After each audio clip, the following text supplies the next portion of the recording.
سلام به همه دوستای عزیزم و تاروت دوستای نازنین. به کانال خودتون اسرار تاروت خیلی خوش اومدید. من احسان فلایی هستم و امروز قراره یه سفر خیلی هیجان انگیز به دنیای جادویی کارت‌های تاروت داشته باشیم.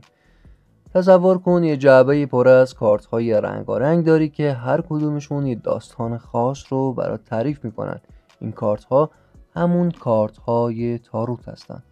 امروز میخوایم قدم به قدم وارد دنیای تاروت بشیم و یاد بگیریم کارت های تاروت به چند دسته تقسیم میشن، اسامی تک تک کارت ها چی هستند و ترتیب کارت ها رو بر اساس اعداد لاتینشون بهتون آموزش بدم. نگران نباشید، قرار نیست خیلی سخت و پیچیده باشه. من سعی کردم مطالب رو خورد خورد آموزش بدم که شما مرحله به مرحله با من پیش برید و سردرگمی ایجاد نشه. و در همین جلسه من بهتون تضمین میدم اگه با آموزش های من همراه باشید به طور کامل و بدون نقص فال تاروت رو یاد میگیرید و یک گیرنده حرفه‌ای فال تاروت باشید. راستی بچه ها، قبل از اینکه شروع کنم یه خواهشی ازتون دارم. اگه از این ویدیو خوشتون اومد و چیزهای جدیدی یاد گرفتید، حتما این ویدیو رو لایک کنید و برای دوستاتون هم بفرستید.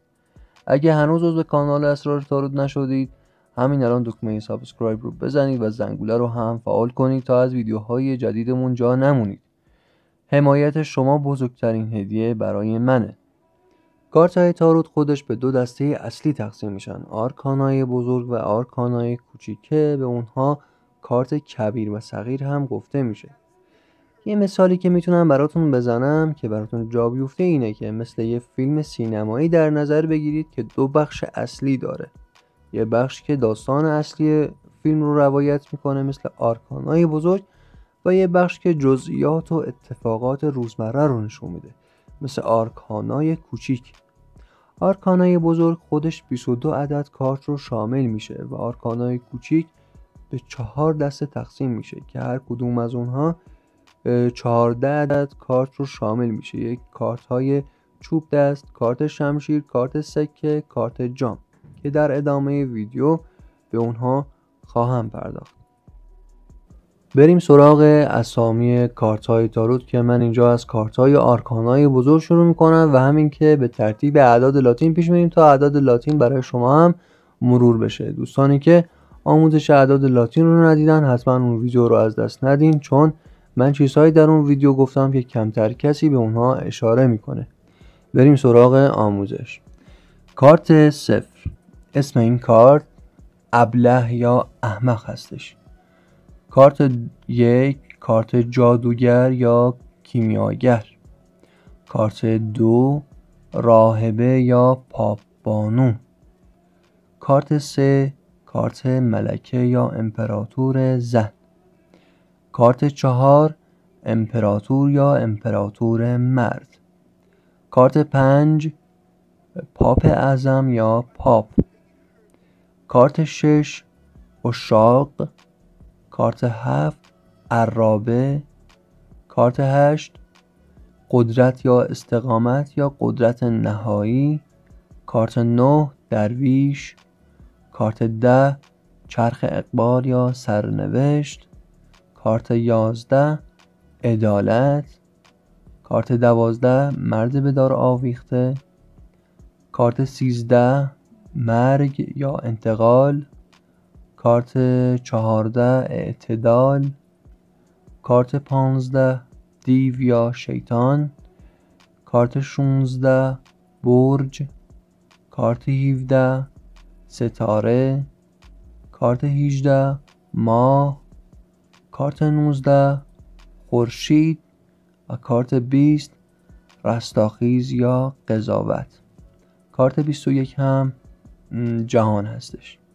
این بود از اسامی کارت های آرکانای بزرگ. سعی کنید این اسامی رو به خاطرتون حتما بسپارید که در تفسیر کارت ها به مشکل نخوریم در جلسات بعدی.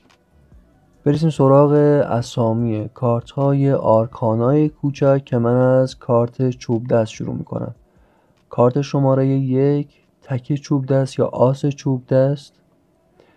2 چوب دست. 3 چوب دست. 4 چوب دست، 5 چوب دست، 6 چوب دست، 7 چوب دست، 8 چوب دست، 9 چوب دست و 10 چوب دست.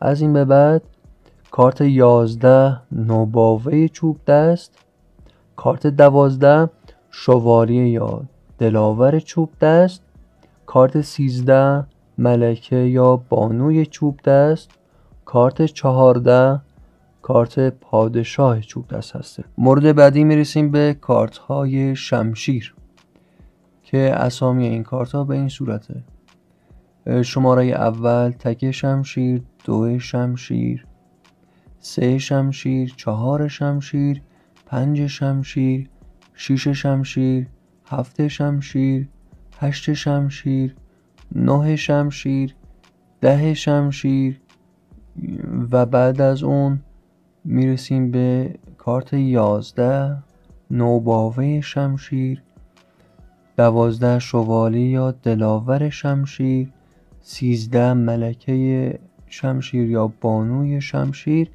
14 میشه پادشاه شمشیر. الباقی اسامی کارت های صغیر به همین صورته. من فقط چون میخوام کارت ها رو بهتون نشون بدم که با اشکالشون آشنا بشید سعی میکنم الباقی کارت ها رو هم بیارم، ولی همین اسامی رو داره. همین کارت 1، کارت 2، نمیدونم پادشاه شمشیر، نمیدونم پادشاه جام، همین هاست. فقط من چون میخوام شما با شکل های کارت ها و تصاویر کارت ها آشنا بشید، باز هم اونا رو خواهم آورد.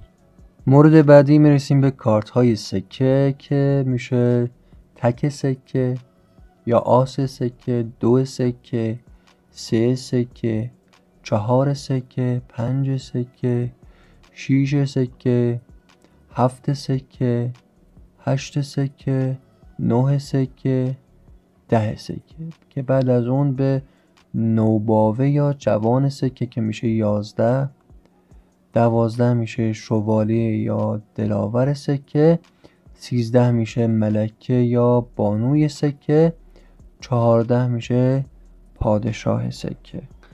مورد بعدی کارت های جام: شماره اول تک جام یا آس جام، شماره دوم 2 جام، 3 جام، 4 جام، 5 جام، 6 جام، 7 جام، 8 جام، 9 جام و شماره 10 جام و شماره 11 میشه نوباوه جام یا جوان جام، 12 میشه شوالیه یا دلاور جام، 13 میشه ملکه یا بانوی جام، 14 هم میشه پادشاه جام.